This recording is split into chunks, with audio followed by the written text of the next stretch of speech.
Qu'elle soit en avant ou en arrière-scène, Sophie Durocher reste toujours Sophie Durocher.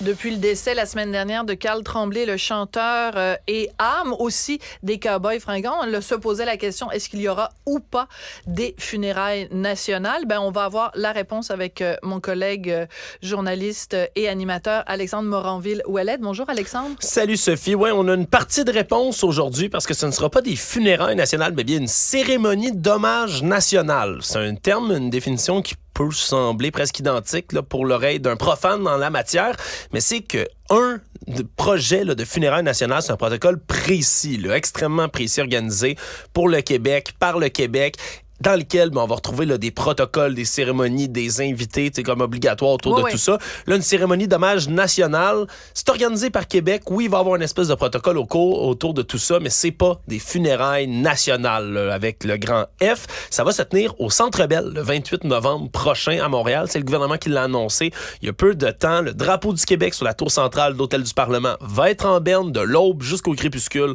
toute la journée. Mais c'est au Centre Bell ici à Montréal, là, donc avec un peu à la manière on avait fait pour les funérailles nationales, cette fois-là de Guy Lafleur, mais avant ça, il y avait une espèce de chapelle ardente là, à l'intérieur du Centre Bell, parce qu'on a la place, justement, pour que des gens puissent défiler là, les uns après les autres pour pouvoir rendre un dernier hommage.